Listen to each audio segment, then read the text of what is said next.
Your blood pressure is elevated. You appear to be distressed. I'm fine. There. Is it working? My sensor is operational. Good. Then let's get... What? Are you going to remove my healthcare chip? Yes. Open. My purpose is to heal the sick and injured. Baymax, open your access port. Do you want me to terminate Professor Callahan? Just open. Will terminating Professor Callahan improve your emotional state? Yes. No, I don't know. Open your access. Is this what Tadashi wanted? It doesn't matter. Tadashi programmed me to aid in... Tadashi's gone!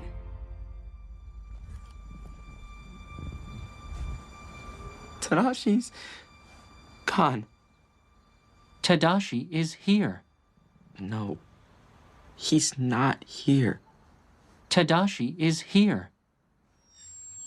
This is Tadashi Hamada. And this is the first test of my robotics project. Hello, I am Baymax. Stop.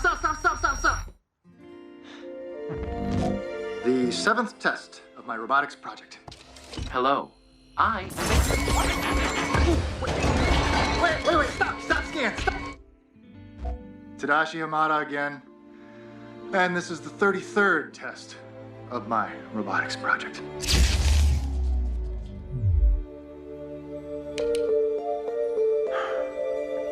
I'm not giving up on you. You don't understand this yet, but people need you. So let's get back to work. This is Tadashi Hamada, and this is the 84th test. What do you say, big guy? Hello, I am Baymax, your personal healthcare companion. It works. It works! Oh, this is amazing! You work! I knew it!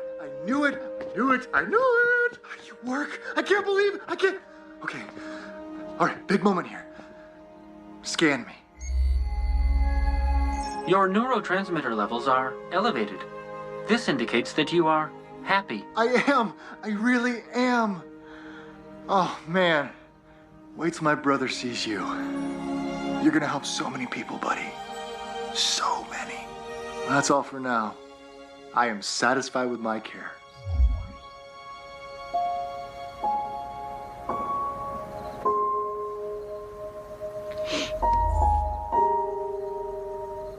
Thank you, Baymax. I'm so sorry.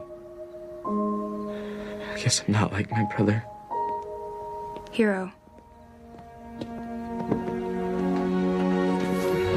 Guys,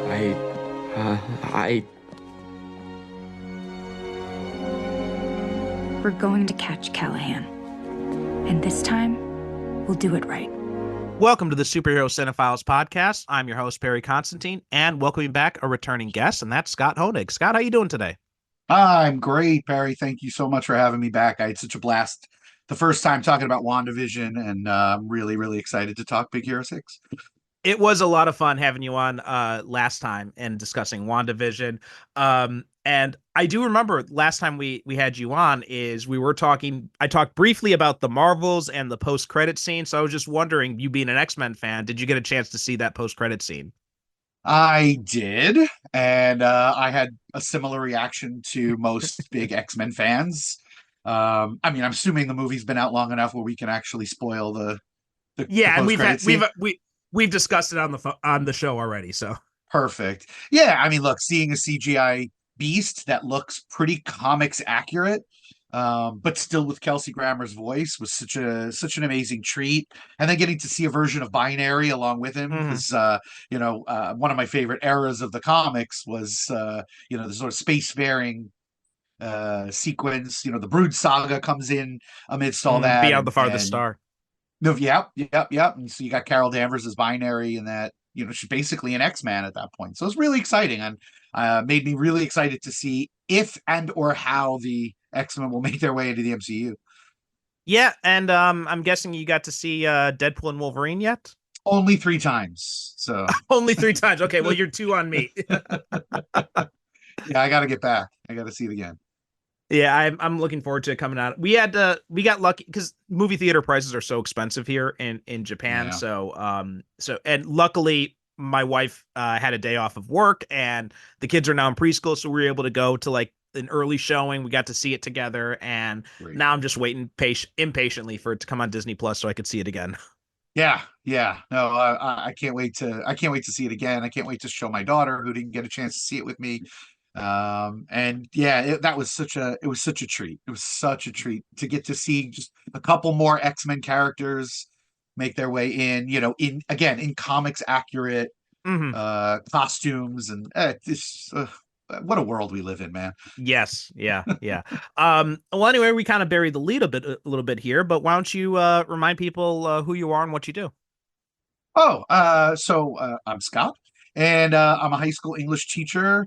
And I get to teach classes on comics at both the high school and middle school level. I've been doing that for, oh gosh, well over a decade now. A little while ago, I got my doctorate and wrote my dissertation on the use of comics and graphic novels in the high school classroom. So I'm kind of all in on comics as literature, comics as scholarship.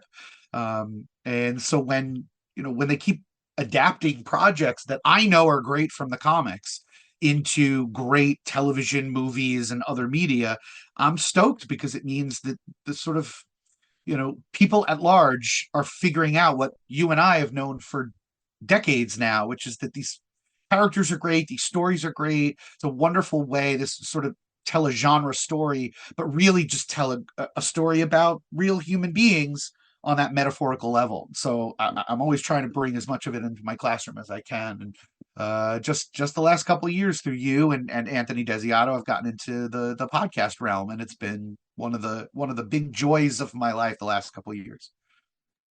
Yeah, it's been a lot of fun. And that's one of the things that I've talked about this with Anthony and with another fellow Digging for Kryptonite alum, Justin DeVoe. Is one of the nice things about the podcasting space is, especially because I live abroad now, so I don't I don't have a local comic shop, and even if I still did live in America, I'm not so sure if I'd be able to because I prefer reading comics in trade anyway. Mhm. So like that whole local comic shop vibe where you just sit around and talk about comics and superhero movies and all that.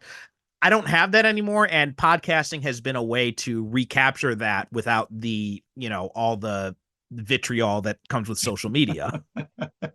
Yeah, it's a much more controlled environment too. Absolutely, yeah.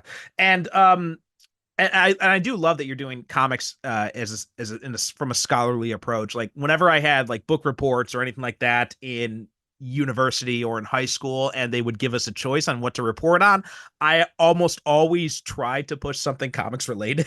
And a lot of time, and I had a lot of teachers who would just kind of like look at me sideways and be like, "Are you sure?" And I'm like, "Yes, I'm sure. I got some stuff to say." And inevitably every single time, like 9 times out of 10, the teacher would be like, okay, all right, I see what you did. Okay. Yeah, no, usually they're pleasantly surprised at the level of scholarship that you'd be able to bring in. I remember having an English teacher in high school really loved for an AP class, and he was a Harvard educated English guy and a concert pianist. I mean, this guy was really super smart, and just didn't have a particularly favorable opinion of comics.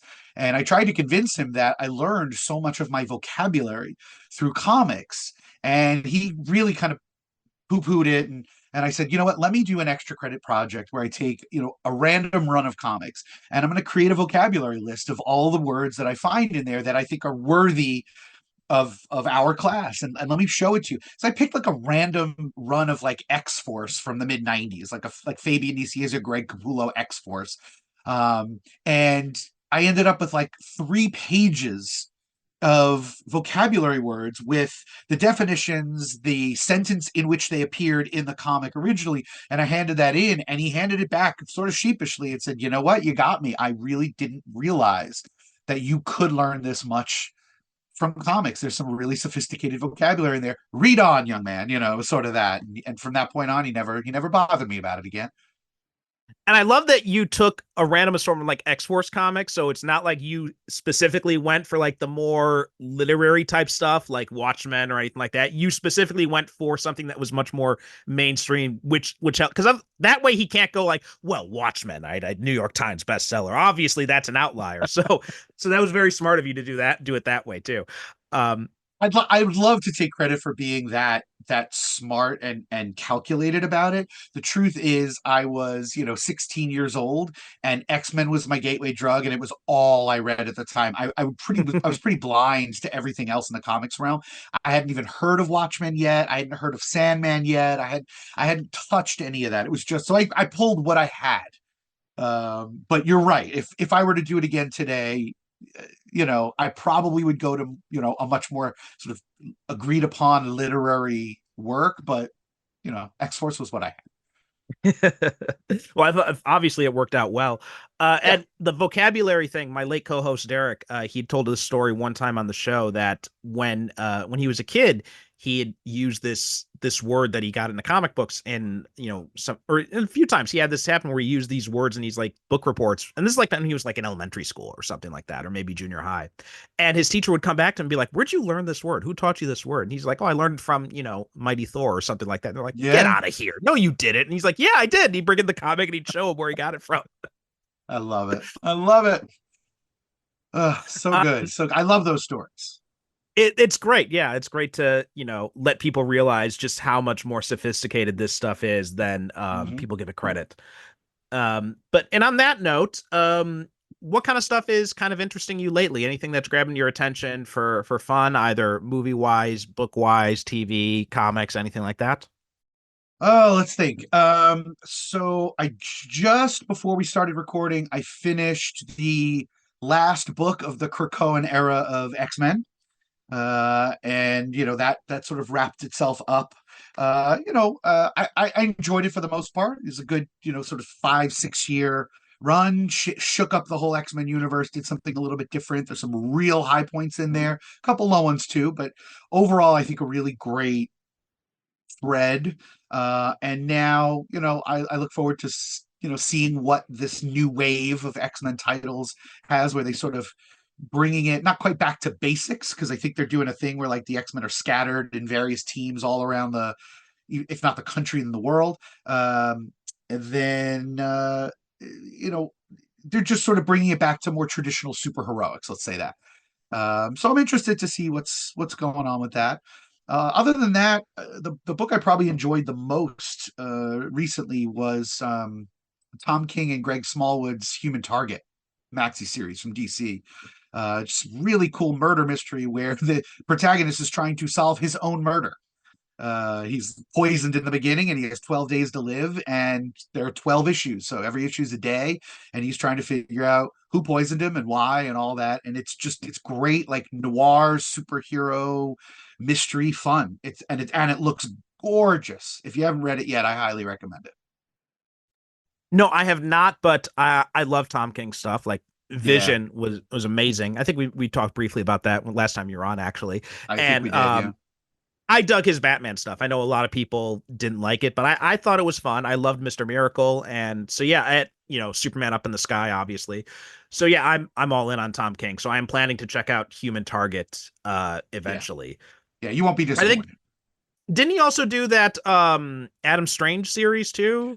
He did. That's another one that I love for what it. I mean, it really takes a bold stance on the horrors of war and the way that we lionize military heroes and things like that, sometimes unduly. And again, another gorgeous looking book that uses dual artists really skillfully, right? One artist isn't coming in because the other fell behind on the deadline. He's coming in because there are two distinct threads in that book, and each one is drawn by a separate artist. So there's always that visual distinction between the past and the present. I'm looking forward to checking that. That's on my list. I do have that, so I am looking forward to reading that It's wonderful. eventually. Um, I'm totally with you on the Krakoan stuff. Like it was a fun run, but anyone who thought that they weren't going to reshuffle the deck at some point, it was kidding themselves. the mainstream superhero comics are cyclical. It's always going to reset to a status quo type of thing. Yep. And even Jonathan Hickman didn't plan for it to last as long as it did. Like that's one of the reasons why he left, was because he had this whole like 3-act plan, and the other writers were just kind of like, we kind of want to just stay in act 1 or 2 or whatever it was for a while. And so then he's like, okay, well, I'm going to bow out then. You guys do it. Have your fun. Which is good because his Ultimate Spider-Man is great anyway. I haven't checked it out yet because it's not out in trade, but I've heard it's good. Oh, it's I've been reading it on Marvel Unlimited. So it's I picked that up back when they had the X-Men 97 sale. It was like 97 cents for like the first 2 months. So I picked it up for that, and I've just stuck with it. And it's because the new stuff comes out. They were doing really good on keeping the Krakoan stuff like up to date, very much to like lead up into the relaunch. So I was binging the Krakoan stuff in there, getting caught up on all the stuff that I had missed before. And so then finally I get to see and I'm very much looking forward to seeing what is coming next with I've heard a lot of good stuff about Gail Simone, obviously, and Jed McKay's stuff too. I've heard a lot of good stuff about that. And McKay, I just started reading his Avengers stuff, which I'm really digging. So he's someone who's cool. A writer that someone to keep an eye on, I think. Great. Yeah, I mean, we needed new blood in the X-Men franchise. Absolutely. Yeah. And I do like the return to like the classic trade dress with like the classic logo and all that. I think that's, warranted. I love Hickman's. I love most of Hickman's writing, but I don't really love like the design sensibilities he always brings to the pages and all that. His Avengers kind of annoyed me with all these blank white pages. I'm like, if I was paying, monthly for this comic book, I'd be really pissed off that like half the pages in here are just completely blank. Yeah, the only positive to doing that I will say is, when I look at my shelf, which I'm doing over the microphone right now, when I look at the shelf and I can see all of the Krakoan era X-Men stuff, it is of a type. Because those design elements were consistent throughout. When you're reading a Krakoan era X-Men comic, you're reading a Krakoan era X-Men comic. And there's something kind of nice about the run having this sort of very distinct look and feel, a beginning, a middle, and an end, and it fits nicely between the run before and this new run that's coming next. So I don't mind it because of that, but I agree with you. I think that there's, some space wasting issues and, things like that. But overall, I get over it. Yeah. For my part, what I had read recently or reread recently is, recently we did an episode on the Crow Salvation. We talked a little bit about the Crow comic books, and it just so happened that the first Crow graphic novel ended up on sale on Amazon, so I picked that up for like $1.99, and I just reread that last night, and it was really nice going back to revisit that book. There were some extra pages in there that Obar had originally planned to do, but he had to take them out because they didn't understand how comic book printing worked back when he first did the comic book. And he had to like redraw them from like bad photocopies or something. But it was kind of nice to see these old pages in there.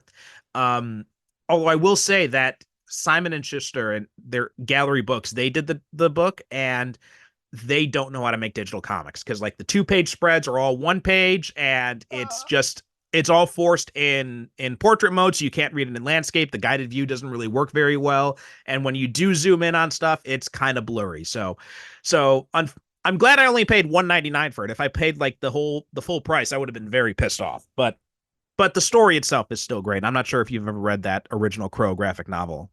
No, the farthest I ever went with the Crow was just seeing the original movie with Brandon Lee, but beyond that, and only the once when it first came out. So it's been a long time since that, and that might be something to revisit before the new movie because I haven't seen the new one either, and maybe it'll reignite something within me that'll make me want to read the comic because I think at the time I don't think I even knew there was a comic of it. Yeah, not a lot of people did. I mean, I was totally obsessed with the first movie, so I looked up everything I could about it, and then when I found out it was based on a comic book, I'm like, oh, okay, let's go see what this is like. And it's interesting because it's an example of an adaptation that is completely different, but at the same time totally faithful to the source material. So it's very interesting to compare them back to back. But anyway, today we are talking about something very different from that. We are talking about Big Hero 6. This is the 2014 animated film, And even though it's like, this Disney Pixar production, it doesn't have the logo on it. People may not realize that this is a Marvel property. It is based on a Marvel comic book spinning out of Steven T. Siegel's Alpha Flight run back in the mid-late 90s, I think it was. And also featuring because Sunfire was part of his Alpha Flight run, and at one point Sunfire leaves Alpha Flight and goes back to Japan, where he joins up with Big Hero 6, which also included a reformed Silver Samurai, and then the other four were just these new characters, which we'll talk about them. But you've got an interesting story about Big Hero 6, so I'm going to let you start off with your history of this book. Sure. Yeah. So in the summer of 1998, I was 20 years old, and I decided to do a summer internship at Marvel Comics as an editorial assistant intern. And my school let me do it, and Marvel was happy to have me. And it was one of the best experiences of my life as a budding comics scholar, because you learn the entire process. I mean, you see it start to finish. Plus, it was a time when all the art was still being done on on the vellum paper and the big oversized paper. You would get physical copies mailed by FedEx to the offices of the pencil art and then the inked art, and to see your favorite artists submitting work. I mean, you are holding the original art pages. Now you can't take them home like I wanted to do, but to be able to handle them and photocopy them and move them around and put a book together was just really, really exhilarating. And I made sure that I took as much initiative as possible that summer. Some of the other interns were happy just to kind of sit on a couch and read comics until somebody asked them to do something. And when my boss didn't have enough work for me, I went into the other offices and said, do you need anything? Can I copy? Can I run an errand? Can I do? And tried to make some really good connections with people, which I think I did. I kept in touch with a few assistant editor friends when I left. Unfortunately, it was also the time Marvel was going through its bankruptcy proceedings. And so that October, half the editorial staff got fired, including all the people I had connections with. So my connection to Marvel was gone. But while I was there, I got to work in an office that edited some really out of the way titles. I wasn't in the Avengers office or the X-Men office or the Hulk office or anything like that. We had a bunch of books that really didn't make it very long, but that I have a real fondness for, including the Heroes for Hire series written by John Ostrander and drawn by Pasquale Ferry, a short-lived Quicksilver series that actually tied into it, which was really fun to work on, the ending of J.M. DeMatteis and John J. Muth's Silver Surfer run, and Steve Siegel's Alpha Flight was one of the titles that we edited, which meant that we also were responsible for the spin-off, this 3-issue Sunfire and Big Hero 6 miniseries written by Scott Lobdell, who was at the time one of my heroes because I was a huge X-Men fan in the early 90s. Come to realize, unfortunately, he's a bit of a problematic figure in comics for reasons I'm not going to go into here. But at the time, he was a guy I really admired, and drawn by Gus Vasquez. So again, I was handling the art for this series. I was, looking at scripts before it was ever published. And then, of course, we edited the Alpha Flight issue that directly follows this, where Big Hero 6 and Sunfire meet up with Alpha Flight, and they, fight some dragons and stuff. So I've known about Big Hero 6 for a long time before most other people knew it was a thing. So when Disney announced that they were doing a Big Hero 6 animated series, I was absolutely floored, blown away, because this is the last property from Marvel that I would have thought they would want to do anything with. And as it turns out, I mean, spoilers for the rest of the discussion, it turned out to be one of my most favorite animated films ever. I love that movie so much. But yeah, my experience with it starts all the way back in 1998. Yeah, that was a really interesting time at Marvel, because it was during the Heroes Reborn era. So like they didn't have they had basically kind of licensed out like Iron Man and the Fantastic Four and the Avengers and Captain America to Jim Lee and Rob Liefeld. So they were doing their whole thing in their whole pocket universe.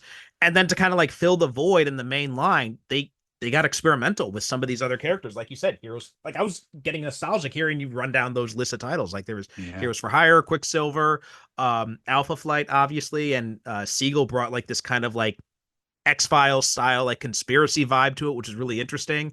Deadpool, that's Joe Kelly's Deadpool run was from this era.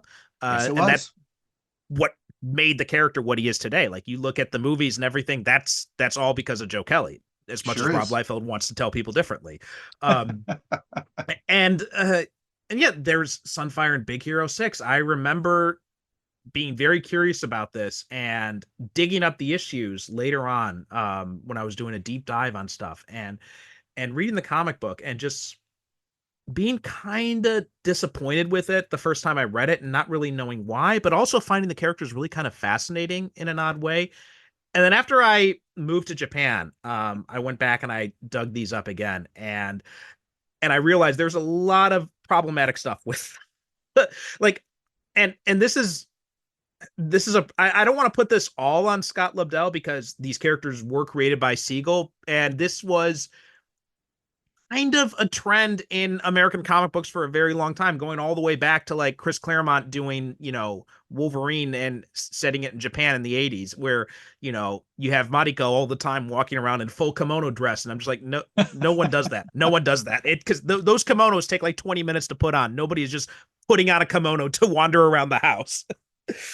But also like all the focus on like the hyper focus on like honor and all that kind of stuff. I'm like, that, maybe back in samurai times the samurai would care about, but even that wasn't really always true, and it certainly isn't true in the modern day. So it was a really odd thing to read about when you know what life is actually like in Japan. Yeah, I um mean, I'm not quite anywhere near the Japanophile that you are, but even I picked up on, some of the insensitivities and just, sort of like addressing people based on ethnicity or something like that. Just references to bits of Japanese culture that it's not like it's so deeply offensive, but it's just unnecessary to do. Is just sort of like reminding you that, oh yeah, we're dealing with some Japanese characters in Japan. I always thought about ethnicity in superhero comics as sort of like heightened ethnicity. It's like mhm. if somebody has an ethnicity, it has to be such a key component of their character as to be, indistinguishable. Like you can't separate the character from that. So, Sunfire, certainly in the beginning of his comics appearances, like his whole personality was he's the Japanese guy, and then soon after it was like, oh, he's also a dick, but but before that he was just the Japanese guy. And to be fair, like Colossus was just the Russian guy, and Storm was the African woman, and so I look at it as like we take these characteristics, and I have no doubt that any of these writers, nobody was trying to be offensive. No one was trying to reduce characters to stereotypes. I think they were just trying to be as clear as possible, and they erred more on the side of leaning into some stereotypes than they probably should have. But fortunately, I think comics have kind of come around, and most of the creators now sort of know when they've crossed the line, or at least editors will keep them in check. But at the time, most of the people making these things were, straight white men, and their experience with people of different cultures was probably fairly limited, and they did what they knew. Yeah, and in this comic book especially, I think Silver Samurai and Sunfire are the most developed of this initial team, and I think that's partly because they had so much years of continuity to them, so they were able to evolve beyond those stereotypical origins.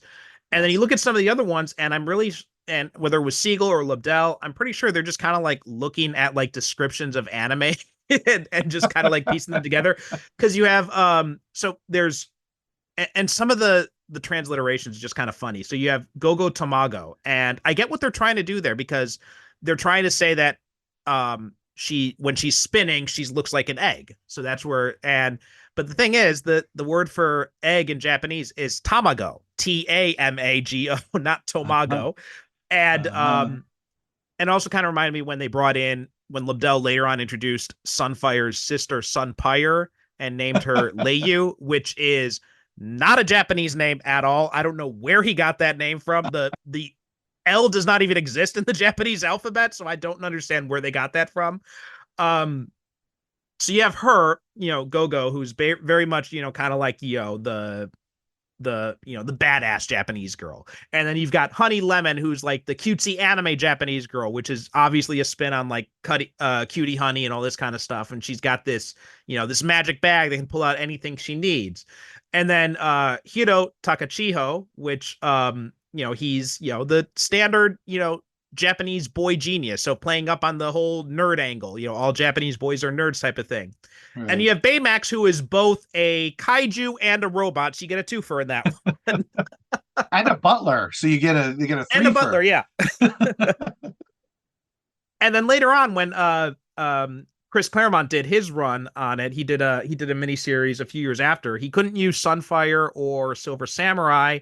And so what they did instead was he introduced they also had, at one point, they had the Ebon Samurai and Sunpire, who wasn't the same Sunpire as before. It was a weird character from the multiverse or microverse or something like that. And they were brought in, I think, in Libdell's Alpha Flight run for like a brief appearance when they occurred, because he couldn't get Sunfire or Silver Samurai, and Joe Casey had already killed Sunpire over in Uncanny X-Men, so he created a new Sunfire. But when Claremont did his comic, he introduced these other two characters, which he decided he was going to lean into Baymax's robot side, so he made him much more like a standard Japanese mech. And then he introduced two other characters who are equally as problematic, where we have Wasabi no Ginger, who is a sushi chef who can throw basically like Gambit, but it's like throwing knives instead. and then Fredzilla, who is, he turns into a giant kaiju. So he also had in that series Fudi Wamu, who was basically a member of the Japanese Homeland Security and Big Hero 6's liaison. Fudi Wamu, and basically a female anime version of Nick Fury with the eye patch and everything. Oh my gosh. This is all news to me. I didn't even know that series existed until I was, just doing a little bit of extra research for this podcast, and it just sort of flashed in front of me, and I said to myself, oh, I guess at some point they did do another Big Hero 6 something. I didn't look any further into it than that. So hearing from you that it was Chris Claremont who wrote it is a surprise. And hearing you list the names, as I'm rewatching the movie last night, I'm thinking to myself, well, all right, obviously they couldn't use Sunfire and Silver Samurai, so they had to flesh out the team a little bit more, and that's where Wasabi and Fred come from.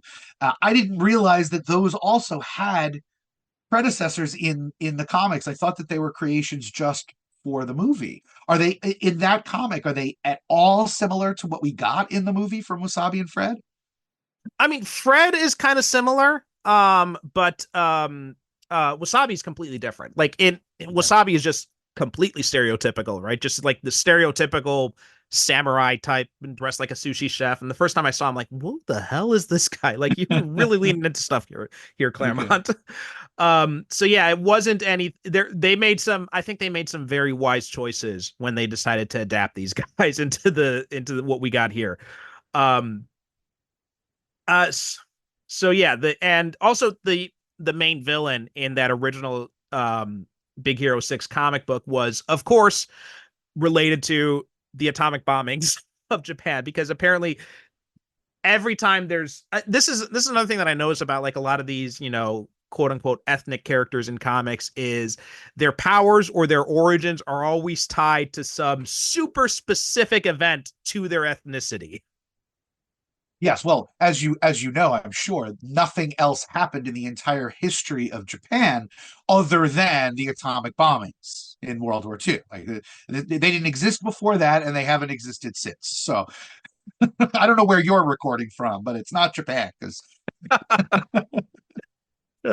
And there were, and the funny thing is, like, if you if you did some development on it, there are ways to make these characters into characters that would be representative of actual type of situations and stuff like that that happen in Japan right now.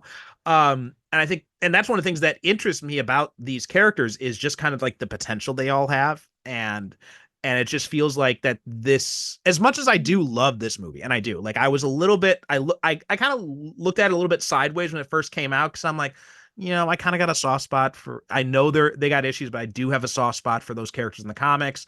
But so I was looking at this movie kind of sidewise, and then when I saw it, I'm like, oh, okay, I really dig this, but at the still time, it is kind of bittersweet because I'm like, those characters, if they were given to someone who actually knows a little bit more about Japanese history and Japanese culture, like if you can write on an actual Japanese writer, even CB Cebulski, who I believe he did live in Japan, Yeah. I think you could get something a lot more interesting out of it and a lot more uh that deals with this stuff in a little bit more sensitivity and could also be both entertaining and educational to readers.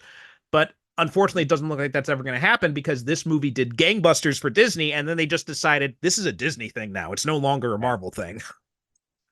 Yeah, I mean, look, Cebulski would be the perfect editor in chief to reignite Big Hero 6 as a property, and you know you'd have the perfect corporate synergy to tie it into whether a Big Hero 6 sequel, or I know they did an animated series on either the Disney Channel or Disney Plus, and so if they kind of pushed it, I mean, look, it's been a decade since the movie came out, or a little bit more, so I don't think there's still that excitement about it, but it does have some name recognition.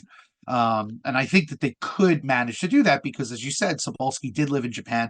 Even actually he actually wrote several Marvel comics posing as a Japanese writer. So this would be the time. Like you, I don't think I see that happening anytime soon. And like you, I also have a soft spot for the comics. Again, getting to be there on the ground floor and getting to help in the making of the original miniseries. Again, not that I did anything on the creative end. The Office, we were traffickers of the story and art. That's the extent of my contribution. But it means something. All the comics that I worked on while I was there in those 3 months means something to me, even if they're not everybody else's favorites, and even if they got canceled immediately after, which they all did. But when I watched the movie initially, I absolutely adored it as its own thing. I almost didn't even see it as the same thing, even though there are marked similarities. Watching it again last night after not having seen it for several years, and watching it after I had also just reread the comics and that Alpha Flight issue, I was really taken with one idea that kept flashing through my mind over and over, which is every choice that the movie makes seems to be an improvement on the initial concept. So taking Hero, who is, like you said, in the comic, more or less a Japanese stereotype of the genius, precocious, Japanese kid who, of course, is obsessed with the only real superhero in the Marvel universe to have come out of Japan, which is Sunfire, and all of that in the midst of Sunfire sort of dealing with an illness that is killing him and all that. There's potential in that character, but I don't think it was reached in the comic itself. But the hero we get in the movie feels real. He feels complex. He feels nuanced. At no point does he feel like a stereotype. And part of that is because of the design of the character, the writing of the character, the performance in the character, the actor, but also because as a whole, the choice to set the movie in the fictional San Francisco means that what we get is this futuristic version of San Francisco that clearly has been so influenced by the East that it's almost this hybrid. The buildings are hybrid, the architecture, the vehicles, the clothing, all of it feels like there's Japanese writing, on storefronts, and there's also English. So everything in this movie is this sort of Eastern Western hybrid, and the characters feel that way too. Hero is absolutely of Asian origin, at least partly so, but he has an aunt who appears Caucasian. We never meet the parents. The parents are gone. His brother is also Asian, but like his Asianness is never, it's never highlighted. There's never a focus of it. And so they never give him the opportunity to fall into stereotypical patterns. He just feels like a real live boy who's at first, having some really great stuff happen to him and then having some really terrible things happen to him, which he then has to recover from. And I just thought the character was a revelation. I wasn't expecting that sort of depth from a kid. He's 14 in the movie, and you don't find that for characters that age. Absolutely. Yeah. I there's a lot of stuff I want to piggyback off that, but we got to take a quick break and then we'll come right back and we'll discuss more about the movie. Since you're listening to this show, I already know you love watching superhero movies and TV shows, and you just might enjoy superhero comics. But how about superhero novels? I'm giving away 2 free superhero novels and 1 free superhero short story.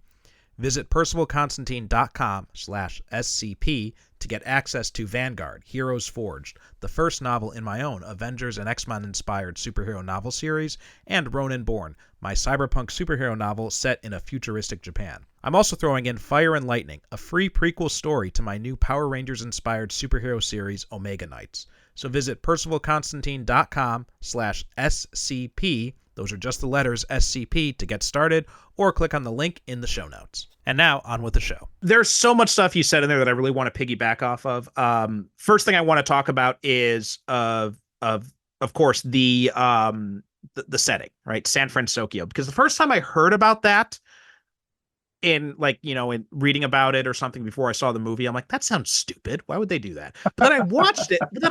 And I'm like, this is actually kind of cool. And it did, I don't know about you, but it did find me wondering like what the history is of this world. Because I'm like, is this a world where Japan won World War II and defeated America? Is this a world where like America like absorbed Japan as a territory, or like what is the situation here? I'm very curious about what this world is like here and what Yeah. how this kind of developed. I had a pretty optimistic take on that, which is not that there was any sort of conquest here, but that we know that obviously California being on the west coast of the United States, right across the Pacific Ocean, is Japan, and so there was a lot of Japanese immigration to the west coast of both the United States and Canada, and uh, to me it read as that immigration continued so heavily that you just couldn't deny the influence of Japan on certain cities in California, and San Francisco seemed to be the place where a lot of them settled. And so the two cultures just sort of naturally mixed, rather than there being like a little Tokyo, which is the part of town reserved for all the Japanese people, and then the other sort of naturalized Americans are somewhere else. It seemed like they just found a way to make both cultures fuse seamlessly in a way that I think celebrates what's great about both cultures. It looked like there were way more intermarriages between, let's say, Caucasian Americans and Japanese people. So you end up with children who are, who have the features of both. I don't know. I want to believe that that's the case, and rather than some sort of hostile takeover conquest kind of a thing. But that to me seems like almost like an idealized culture melding. Right. Maybe it's a situation where the war, at least maybe Japan never entered World War II, and then that allowed for increased immigration. And I don't know, but it is very interesting, and I would be curious to see what that history is. But also on the intermarriage thing, you even have like Honey Lemon in this, where Genesis Rodriguez voiced her, and she makes no effort to disguise like her Spanish accent. So Mhm. and so when she's when she's speaking, you can tell that she is not Caucasian, she is not Asian, she's speaking with a a Latin accent. So that but she looks Caucasian. So that also goes to what you're saying about the intermarriage stuff too. Or then Yeah. you have Wasabi as well, where he's got a Japanese nickname. I mean, obviously that comes from the character, where the character is black, so maybe but this is another thing too. There is a lot of Afro-Asian intermarriage throughout history, like in Japan, from Vietnam, and especially like in the going back to the time of the of Asian immigration with Chinese immigration. They brought over a lot of the Chinese male laborers, and then they passed the Chinese Exclusion Act, which forbade them from bringing their families over. So, like their wives, their children, all that, they had to stay over in China.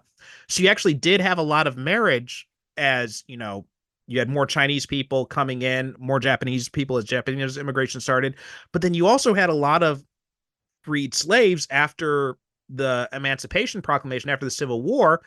As my late co-host Derek said, who was black, he's like, many of them, they went west because there were no white people out there. So the West was actually a much more diverse place than Hollywood often portrayed it. So you did get like a lot of intermarriage between, black people and Asian people and, indigenous people and all that kind of stuff. So it was so all this intermarriage stuff is like, there's like these little subcultures of American society that are never really talked about. And I'm not saying like this movie completely solves that problem, but we get tiny little hints here and there of it.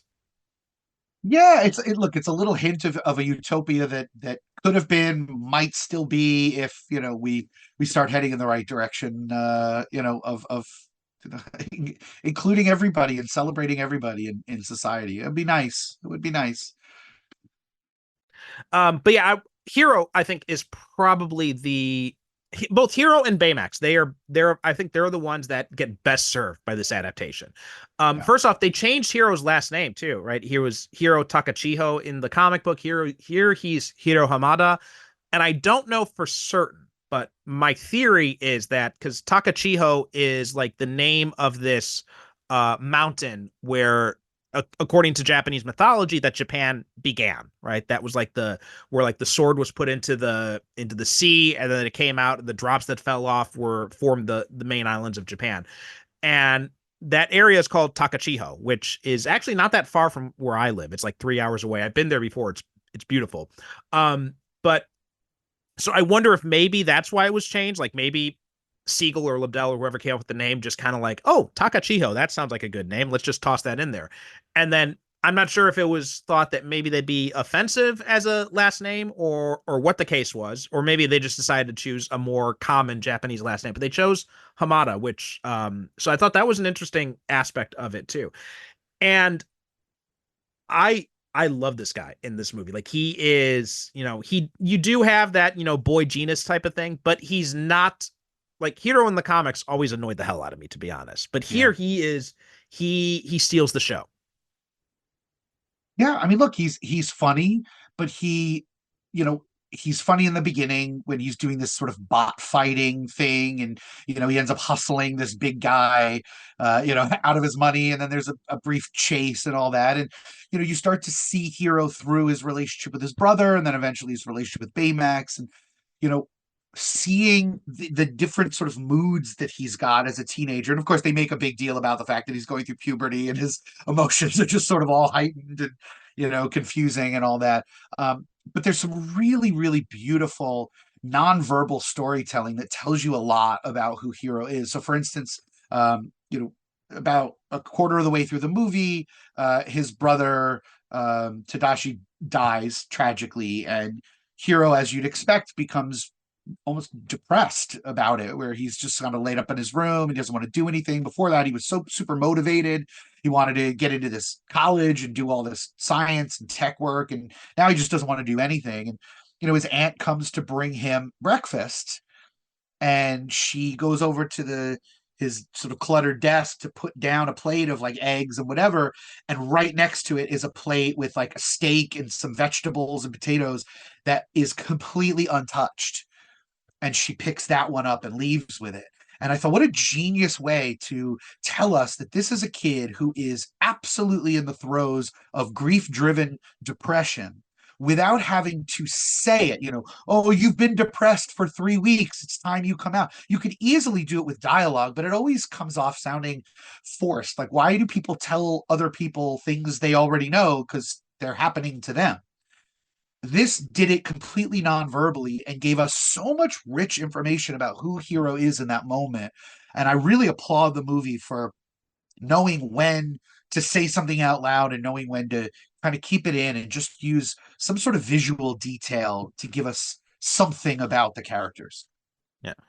Yeah, those little they do a lot of that kind of stuff here. And this is something that, Pixar especially is very good at. And like it always, because my kids are getting really into like Pixar type stuff now. So I'm like going through and I'm watching stuff with them, like, Toy Story and that kind of thing. And I watched some of this stuff when I was a kid, and then rewatching it now as an adult, I'm just like, oh my God, this stuff is actually really, really good, really solid.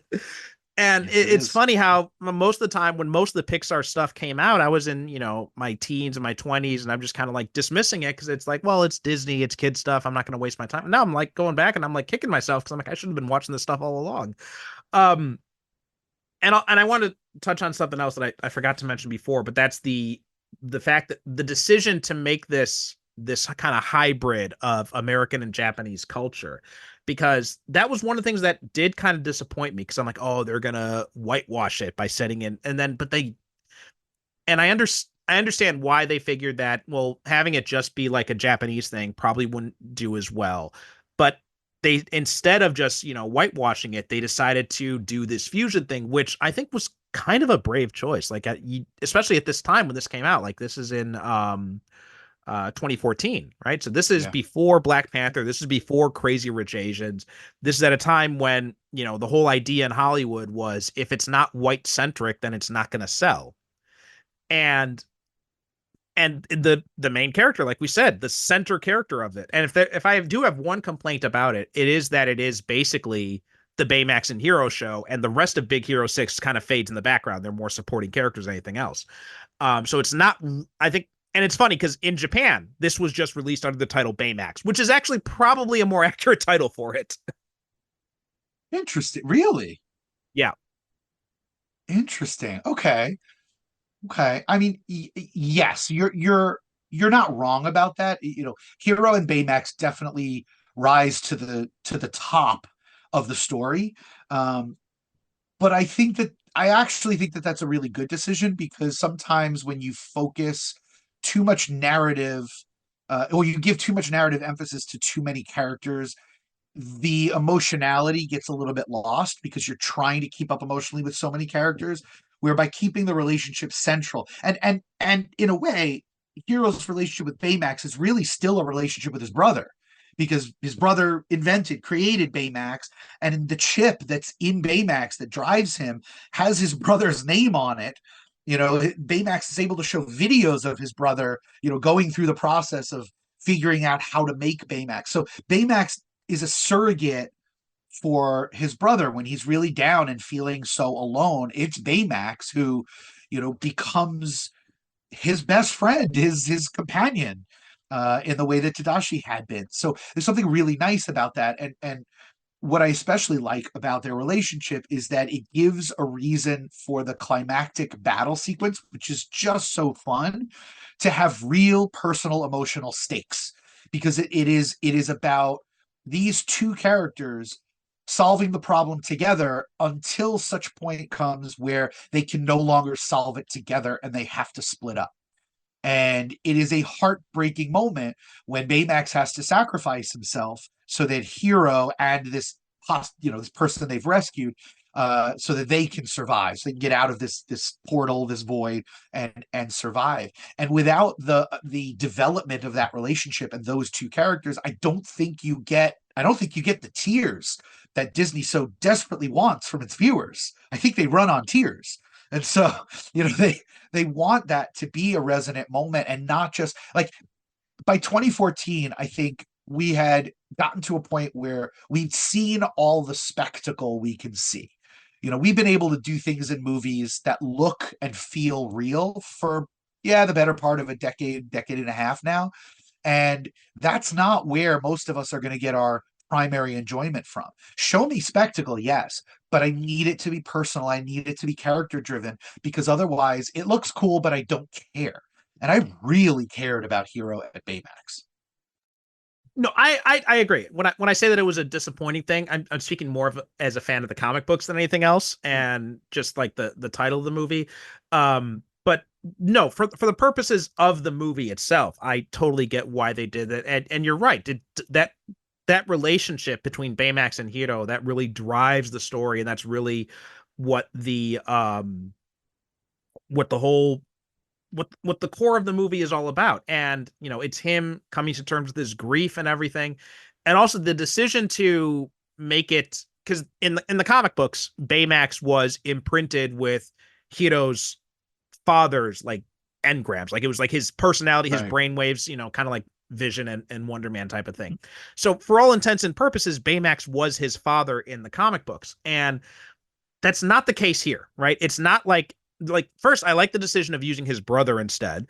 And second, I'm glad that it wasn't like his brother's personality or anything like that implanted in Baymax. It's just the fact that Baymax holds these memories of Tadashi working on him and all that. So it's a touchstone to his brother, which is a different, it's a very different thing. And, speaking as someone who has lost my brother, has lost my father, like it is those little touchstones you do have that do kind of stick with you. Like, I've got these set of monogram Scotch glasses my dad had. And I those things are like super precious to me. So, and I keep those around.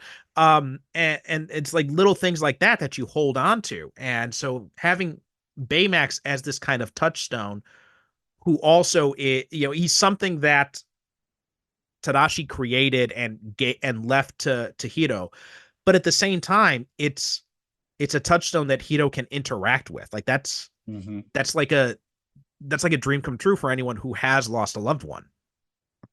Yeah, it's such a beautiful gift, and that's where they were able to wring so much of the emotion out of it. And the other thing about Baymax too is the design of the character is, I just think, such a step up from the comic. There are some minor similarities, but when Baymax is sort of at his in his truest form, he looks like a dragon. He looks like a big sort of, like you said, a kaiju monster. And we know he's robotic, but there's not much evidence. You don't see like robotics on him. He just sort of looks like a kaiju. And sometimes in the original series, he's wearing like a butler's outfit, like a big suit and a hat, and you can barely tell what he is at all. And he is programmed to be Hero's protector. He is already conversant in martial arts and fighting, and he is super powerful, and he's there to keep Hiro safe and to take care of him.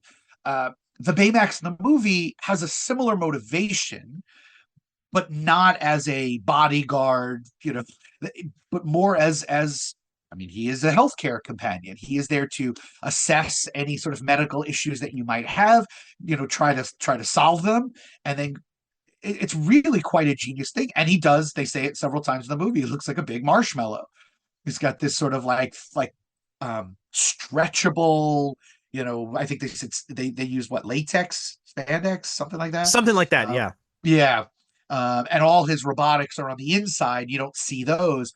And not only does it make him just this really lovable kind of figure before he even does or says anything, but because he's this big marshmallow, his movements are so unique to him. And it allows for such wonderful comedy because he can't just maneuver around things the way that we can. He's not as dexterous as a human. He's got these short little stubby trunk legs that he's got to kind of like, waddle around things. And, when he's in chase scenes, he's constantly tripping and hitting his head and turning around. It gives him so much expressiveness without actually being all that expressive, because the voice work is fairly robotic.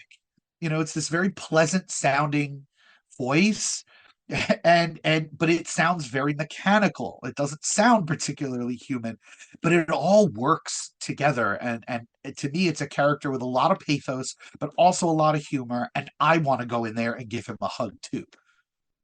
That's the thing about Baymax. Like he is so huggable. Like that's like the one word. That's like the best word to describe him. And yeah, going back to the comic book too. Like yeah, in the original series, he was kind of like he did have this human mode, but when he was like in big protector mode, he transformed into this dragon. type thing, this kaiju type thing. But then in the Claremont one, he was much more of like a, a standard, like, Japanese style Gundam type of thing. So he was like, because Ah, they wanted to give that kaiju feel to Fred instead. So they do have that, like when he's like wearing the armor and all that kind of thing. And here there's some clear influence from the comic book, but it's not, because you look at the comic book design and it's not a bad design, but it is just very stereotypical. This feels much more unique, which is what they went with here. And especially like his main form in the movie is just this, like you said, this big marshmallow, this just like big huggable robot.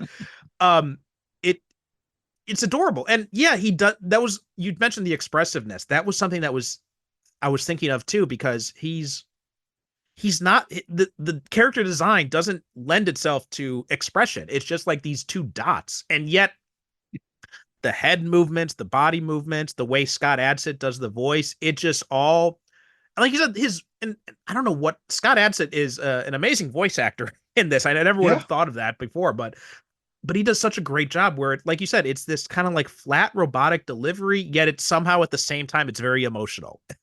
And Yes. he just, like, all of it just works together perfectly. To, like, on paper, this should not be possible. This character should not be as expressive as he is, and yet he is. And just like a lot of the humor just comes from him.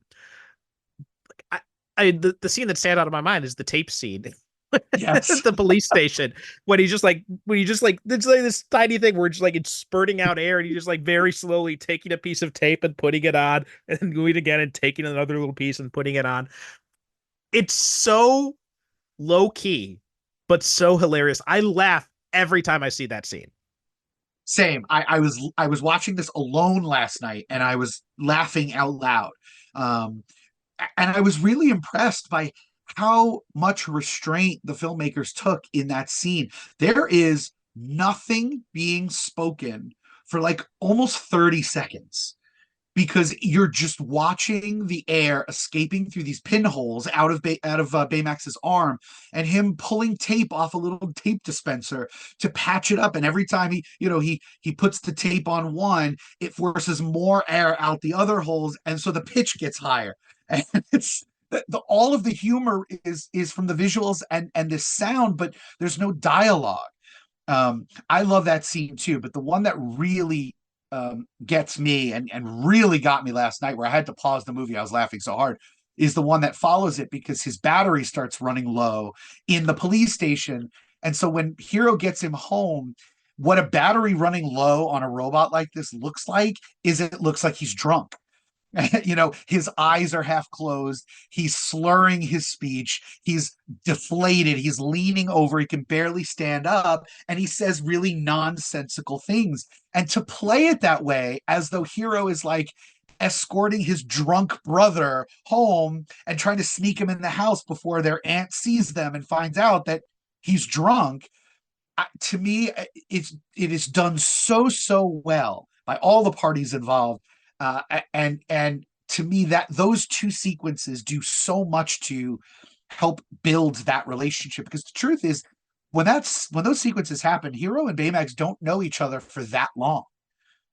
And so having this one adventure that ends with those two scenes does so much of it carries so much of the narrative weight of establishing the relationship, so you care about them for later, when obviously things don't turn out so well. Yeah.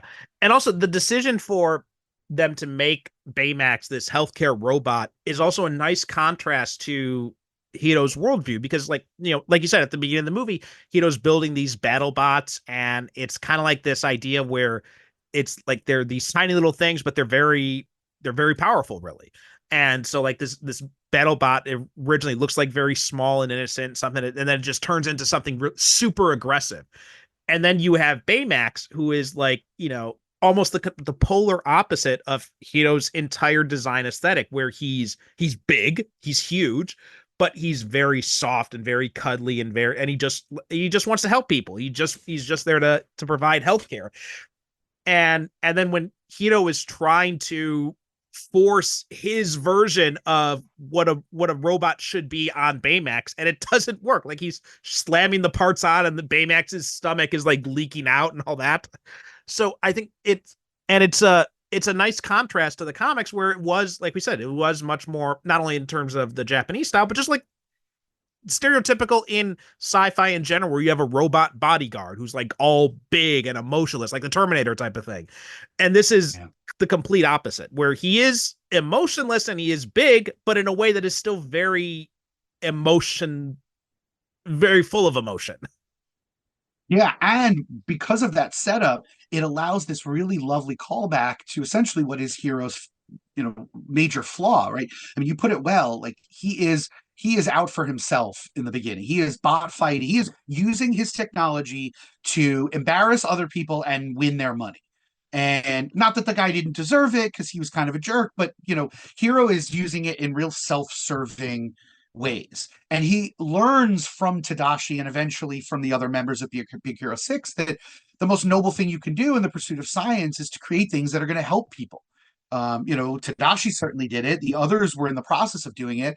And when Hiro comes up with this idea for the microbots and he gives this presentation, he's showcasing all of the wonderful ways in which it could help humanity to build things better, to do it faster, to, all of these wonderful applications. But there comes a point at which, he realizes who's ultimately responsible for Tadashi's death and the theft of his microbots.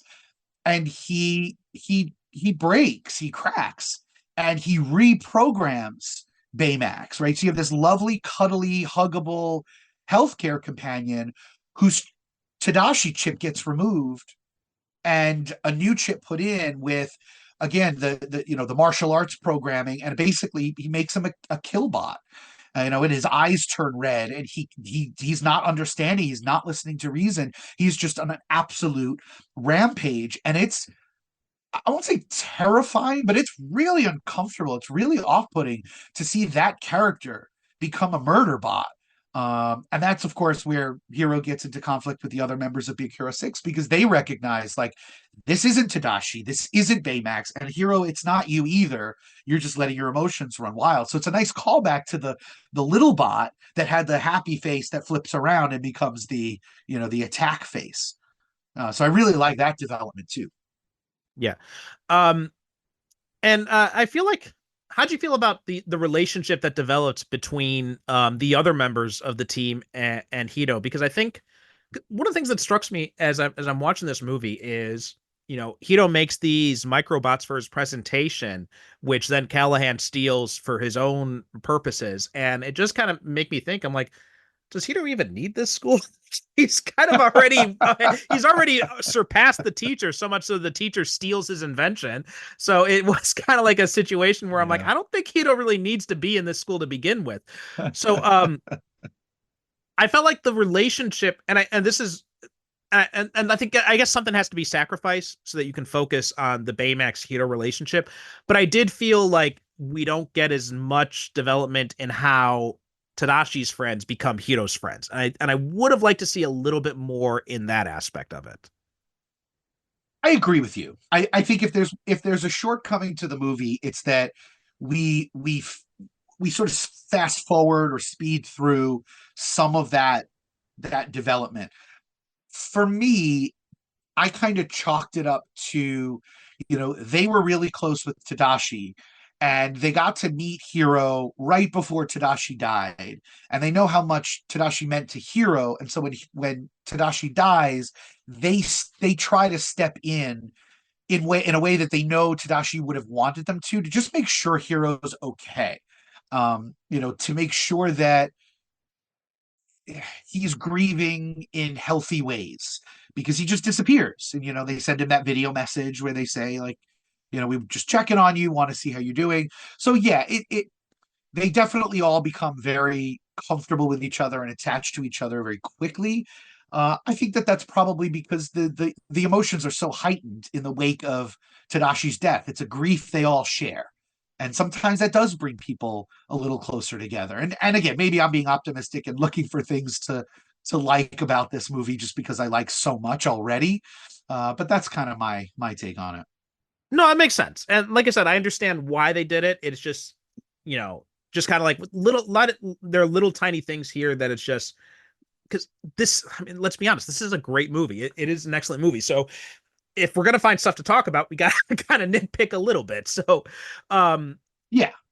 what do you think about the whole bait and switch with the villain, the yokai? So we have, obviously we find out that Robert Callahan, the teacher, is actually the yokai, but it is kind of leading us down that maybe it's actually Alistair Cray, the tech guru. So I like the bait and switch, mainly because certainly the first time I watched it, right away, I'm thinking that if this is a traditional superhero story, or if this is an episode of Scooby-Doo, you pull the mask off, and of course it's the corporate businessman who was rejected by the young idealistic scientist, who wanted to buy the invention, offered ridiculous stupid money for it, and was rebuffed, and now he wants revenge, which is a very common motivation. It wouldn't have surprised me in the least if that's what it was. So when it wasn't that, I did have a moment where I said, "Oh, good for them. I'm glad they didn't go the route that I thought they would go." And then giving Callahan a really personal reason for wanting. I mean, this isn't a super villain who wants to murder a bunch of people and take over the world. His motivations are much more personal. He also was burned by Alistair Cray.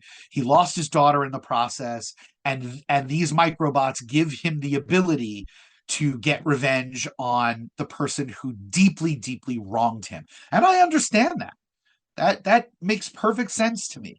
I don't love to see an educator in the role of the supervillain, being an educator myself. I'm sure you probably have some similar feelings about that, but I did like the bait and switch, and I love the vocal performances for both characters. I like the visual design for both characters. So in that front, everything kind of works for me. How about you? You took the words right out of my mouth with the educator part, because that was, I mean, me speaking as an educator and as a socialist, like I was actually kind of very annoyed at first when it's like, oh, it's the teacher who's the bad guy and the CEO is the good guy. I'm like, come on.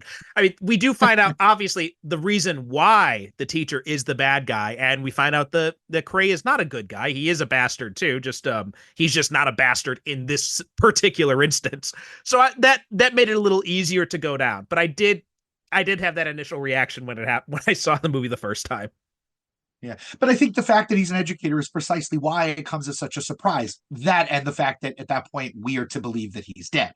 But he's not somebody I would have suspected. When we first meet him at the big showcase, he is soft spoken. He is compassionate. He's kind, he's interested, he's excited to see what Hero has brought to the table. He even steps in and warns Hero not to sell his microbots to Alistair Cray, because he knows that he's a sort of ruthless, unscrupulous businessman. And so they really do their best to throw you off the scent of Callahan, but yeah, the reveal totally works for me. Yeah, and it's funny that thinking now, I just realized this, because it is James Cromwell who does the voice of Callahan. And it's fun. Another one of my favorite movies that he's been in was another movie with the bait and switch, which was L.A. Confidential, where he plays like this police captain who, he seems like a good guy. Like, yeah, he's rough around the edges. Yeah, he's got some questionable methods, but he seems like he's doing things for the right reasons. And you get to the end, you find out he's actually like the chief bastard of bastards, and you're like, oh, okay. Yeah. And Cromwell plays it amazingly well in both times. So it's a very similar type of thing. And also Alan Tudyk as Alistair. I mean, there's a lot of great voice work in there. There really is.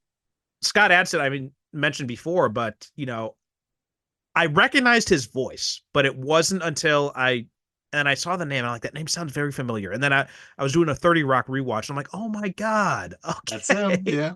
Pete. And yeah, it's funny because he's got another comic book connection, because he's I'm not sure if you ever read Jerry Dugan and Brian Posan's Deadpool run. I sure did. So there's a SHIELD agent. Yeah, he's a character. It's Agent Adsit. Yeah. So it's funny. So Go no, go ahead, finish your story, Well, and then I'll tell you. I was gonna say it. I mean, I'm kind of surprised he hasn't turned up in the Deadpool movies yet. Maybe in the MCU it'll pop up now that they can actually use Shield. But two, I was thinking that because I'm also doing a Veep rewatch right now, and in the later seasons he plays like one of the TV show hosts, and he like kind of like the smarmy TV cable shows, and it's so I never would have thought that he's such a versatile actor. But you watch him in this, you watch him in 30 Rock, you watch him in Veep, and it's like vastly different characters. You know what? If they wanted to bring him into the MCU as anything, I'm almost positive he would accept. I met him a bunch of years ago at New York Comic Con. Apparently, he is a huge comic book fan and has been for decades. It So explains he why was Posan. Maybe I'm guessing he probably begged Posan to put him in the comic. yeah, I think he's sort of in this circle of like what we call like the geek comics.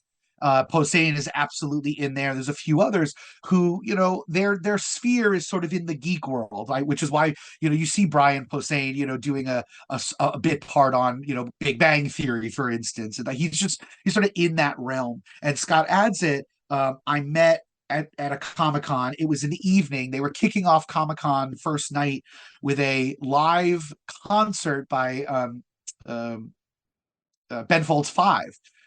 And it was free for anybody who just wanted to stick around long enough. And so I was watching the concert, and Scott Adsit walks in, and I saw him. And at that point, Big Hero 6 hadn't come out yet, but I was a huge fan of 30 Rock, and he was standing alone. I walked over. I said, I'm a really big fan, and and he said, what's your name? And I said, Scott. And he said, well, that'll be easy to remember. And he shook my hand and said, I'm Scott too, and all that. And we watched the rest of the concert together, chatting briefly here and there. And I desperately want to run into him again, because now I have even more reason to be a fan of his, because yes, there are wonderful performances in this movie, but there is none as skillful and resonant as his performance as Baymax. And it sounds like it would be easy to perform, but it is probably the hardest role in the film to perform, because you have to be so restrained. And he just does such a wonderful job of giving the character humanity when he is the furthest thing from human. And Jamie Chung as Go-Go too. Like, she's another one who is really kind of making the rounds in a lot of these comic book properties. She was Blink in The Gifted, which I loved her in that. She was on Gotham. She was on she plays Harley Quinn on the new Batman Cape Crusader series. She was in Soul of the Batman Soul of the Dragon. So she's been doing a lot of these comic book type stuff, and she was another one that was I thought she did a great job in this as Go-Go. Yeah, I agree. There's not a bad performance in the whole movie. It's one of those things where you look at it and you say it's there are some really great films out of Disney, and there are some not so great films out of Disney, and what makes one successful over another. And I think this is one of those lightning in a bottle type projects where everything just works so well together. I don't even know where that starts. Does that start with the producers? Does that start with the director, the screenwriter? I don't even know where that starts, but it's just so magical when it all comes together and every piece works so well individually, and then somehow even these disparate elements that we said shouldn't work on paper end up working so well, and the result is this absolutely wonderful masterpiece of a film that is a superhero film, kind of. I don't even sometimes think of it as a super film. It's more of like a family action movie, a family adventure movie, because it has elements of superhero, but so much of it isn't that. That I almost don't even know how to like put it into a specific genre or subgenre. It's kind of its own thing, and that makes it sort of extra magical, if that makes any sense. No, I've always said, like, the best superhero films are the ones that use the superhero concept as kind of like window dressing for another type of film. Like, Captain America Winter Soldier, that is a political thriller with a superhero veneer to it. Ant-Man, heist movie. The Dark Knight movies or the Batman, they're crime thrillers with this veneer of superheroes on top of it. And I think those are the best ways. Those are the best kinds of superhero movies. Those are the ones that really kind of stand out in people's memories. I mean, you even look at like Avengers Endgame. It's a war movie, basically. Yeah. Same thing with, Age of Ultron. Like Josh Whedon said, he went into it making a war movie essentially, uh, and that really kind of comes through in these different films. And I think with this one, you're right. This is a movie about grief and about family and about like learning how to deal with grief is really what it's all about. And it is this family drama at the heart, and it's just using the superhero stuff as window dressing. Mm-hmm. The character who seems most sort of aware of and enamored of that the superhero dressing, as you call it. I like the way you say that, is the character Fred. He's sort of the only one in the film who seems to have this sort of meta acknowledgement of the superhero story. This he references like, oh, this is the beginning of our superhero origin, and the fact that he lives in this mansion, and at the end of the movie discover this like little extra credit scene discovers this secret room that his father kept with all these superhero things in it. And of course, when his father turns out to be Stan Lee himself, you can't deny the connection that between this and superhero storytelling.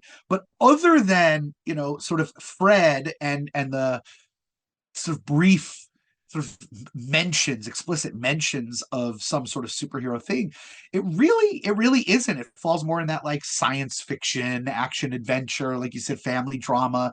It's got very clear emotional themes, and mature themes to deal with. Like, I was concerned, to be honest with you, when I took my kids to see it initially, that it was going to upset them, because there are some, I mean, you don't see deaths.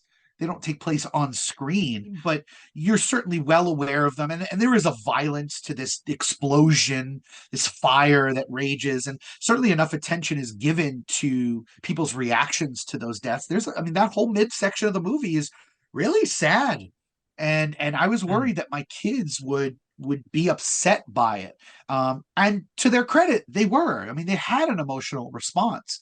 It wasn't an unhealthy one, but they had an emotional response.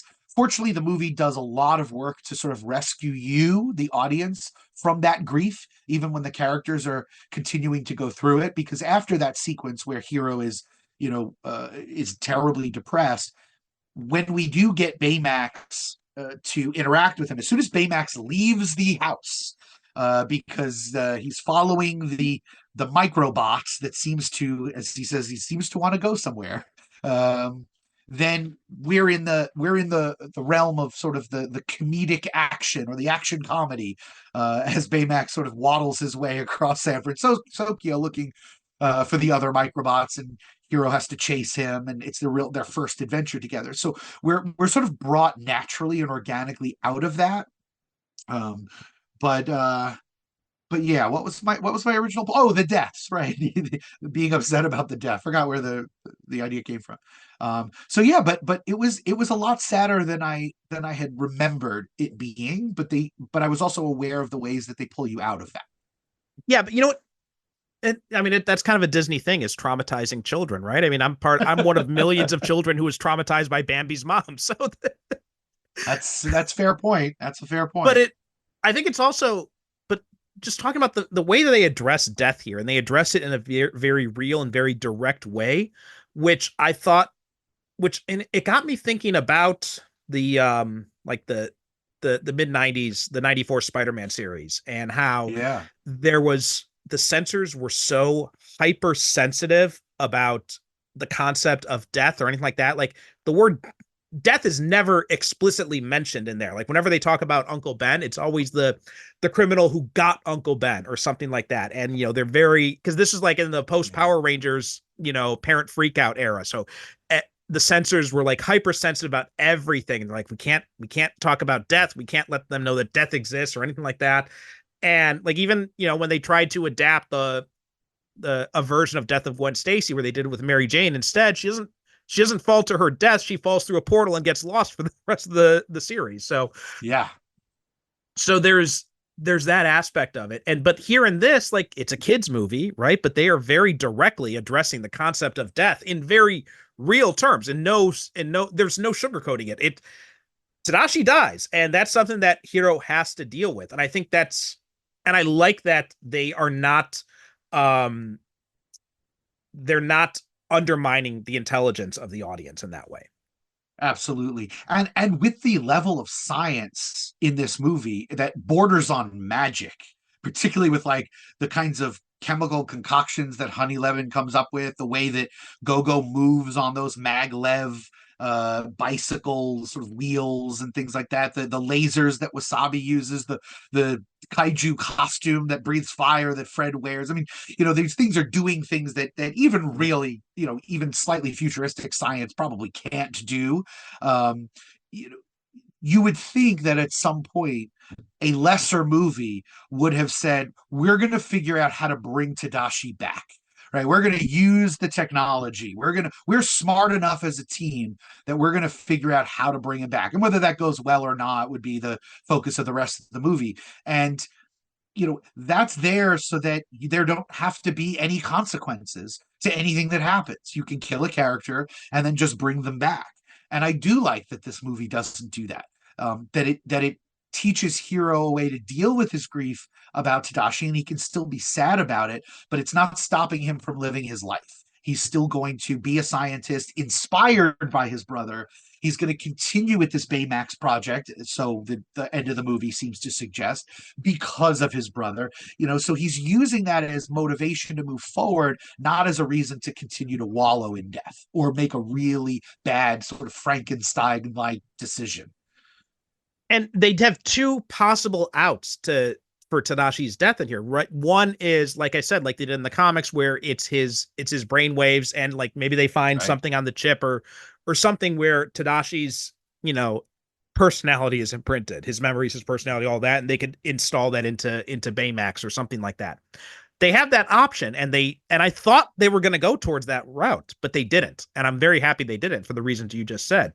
But also the whole idea of this teleportation portal, like there is easily a way you could work that out where this portal also somehow allows them, like it's a portal, right? That portals don't exist in reality as far as we know. Right. So you can make them do anything you want. Maybe like the portal could open up in a point in time right before Tadashi died. Like there are ways they could have done that if they wanted to go down that route, and it would have made total sense within the world they've set up.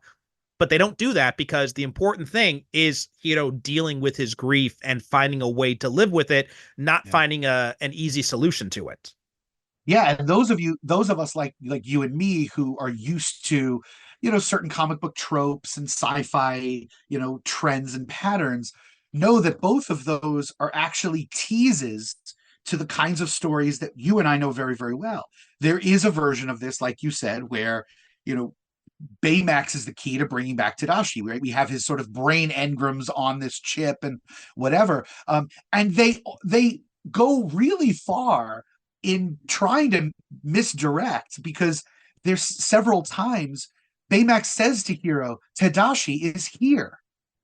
Tadashi is here. And Hiro says, no, he's not. You don't like, he just thinks Baymax is sort of this childlike robot who doesn't really understand how, life and death work. And of course, it's a more figurative meaning that we find out. He just has sort of these videos of Tadashi working on Baymax throughout the whole process. But I thought the first time I thought that that's where they were going to go, that Baymax was going to say that Tadashi is in the chip and you can bring him back through the chip. And then like you said, we all know what portals can do. They are magic Deus ex machinas. They can bring you anything, take away anything, move anything, change anything. And again, they didn't do that. And the movie is all the better for it. It's a mature movie, for sure. It's not, we think of kids' movies as being sort of sparkly clean with no complexity of life, but this gives us complexity, and again, it's a better movie for it. Absolutely, yeah. So that then leads us to say, like, what about the future of this property? Because I know there's a TV series. I never watched it, so I'm not sure what it was like or how close it was to the movie. If it was just like, well, it says it was Baymax Returns was the first episode, so I guess it does take place right after the movie then. And pretty much looks like the whole cast returned for it too. Just about, except TJ Miller didn't come back. And Damon Wayans Jr. didn't come back, but everyone else looks the same as far as I see here. Even Alan Tudyk came back as Alistair Cray. Yeah. So I don't, are you, and it ran for 3 seasons apparently. So did you watch any of the TV show? Not much. I mean, I saw bits and pieces of it here and there. You know, when I saw that they went to sort of more traditional 2D looking animation, which I usually love, there was something about it that just felt a little lesser than. And I get it. You know, obviously budget concerns and things like you're not going to be able to produce feature quality animation on a television budget. I get that.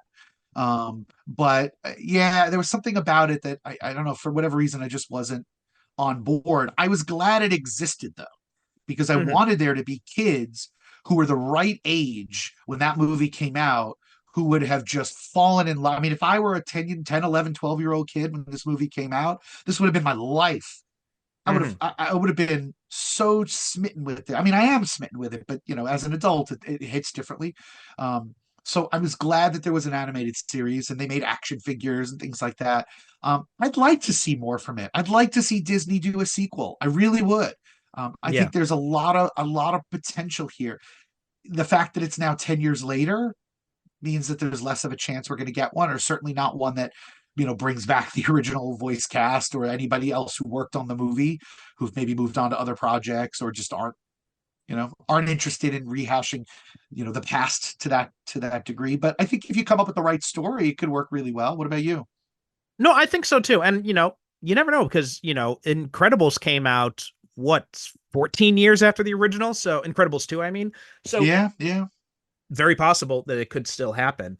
Um Obviously you definitely have to recast Fred because of TJ Miller, but other than that, Yeah. I think it'd be interesting. And I'm curious to see the TV show now because, I've never seen it, but I am curious to kind of look into it. And I'm looking at it won some awards too, apparently. So I mean, I think It it's sure mostly sound did. editing and that. Oh no, it did win it was nominated for the Daytime Emmys for Outstanding Writing Program. So that's something to say to it too. Um Yeah. yeah, I'd like to see more of it. I would like to see a sequel. Uh More than anything else though, I I really do want to see like that comic that I've if Marvel's listening, I would still love to write a comic that is, actually closer to a better version of what they appeared in the actual Marvel comics. Yeah. Yeah, I'd love to see that too. And again, if you're writing it, I'm reading it. I would love to see how Big Hero 6 interacts with the larger Marvel universe, like where it kind of fits in when it's not hinged on, Sunfire and Silver Samurai, who are, sort of very much in the sort of X-Men corner, but sort of on the fringe of the X-Men corner. I don't know that this necessarily works well as an X-Men property. I don't know that, frankly, Alpha Flight was the right place for it either. But I would like to see kind of where they fit. I think that Mhm. it would still make sense to have them operating on the West Coast. We have plenty of New York superheroes. I don't think we need any more here. Mhm. Or potentially in Japan, Mhm. but done right without some of the problematic references and stereotypes and things like that. If we take the movie versions of these characters and put them in the larger Marvel universe, I think it could work. I think it could work too. And there are also other like Japanese related characters that could fit in here. You've got Canon in the X-Men stuff. You've got Yep. in fact CB Cebulski, bringing him up again, he did the Losers miniseries from a while back. He created a new version of Red Ronin that was kind of interesting. That would work there too. Speaking of losers, you have Turbo from New Warriors too. She was also in that. Yeah. Um, the Japanese Spider-Man who popped up in the Spider-Verse comics. I would love to do something with that guy.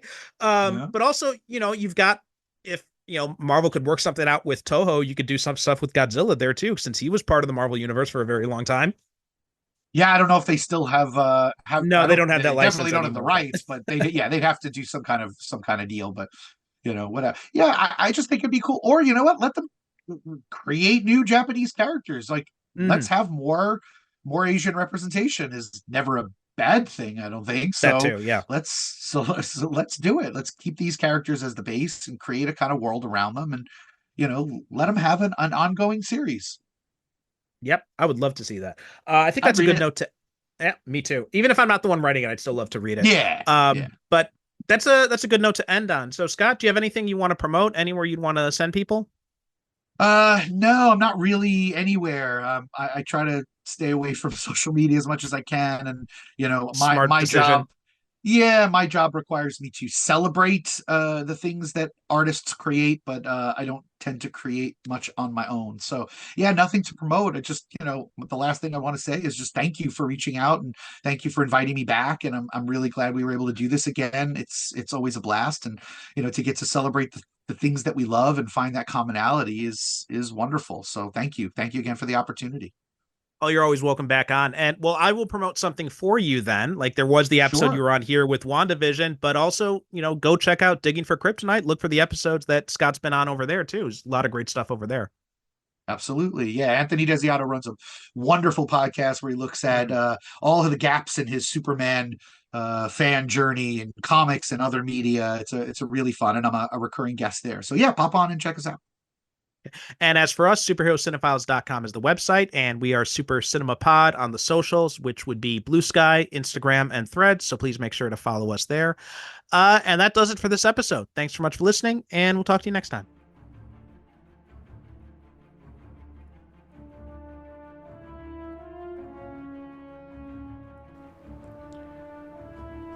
Thanks for listening to the Superhero Cinephiles podcast. Superhero Cinephiles is produced by me, Percival Constantine. The show is created by myself and the late great Derek Ferguson, our host emeritus. Visit us on the web at superherocinephiles.com to listen to past episodes or find out how you can be a guest yourself. Support the show by visiting our advertiser links or click the Buy Me a Coffee link on the website to make a one-time donation.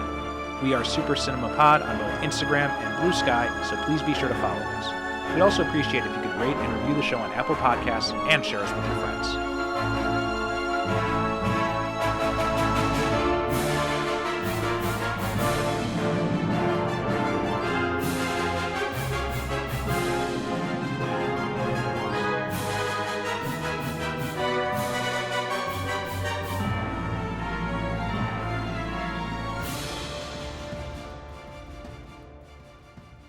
Thank you for listening. And as always, good night, good evening. God bless.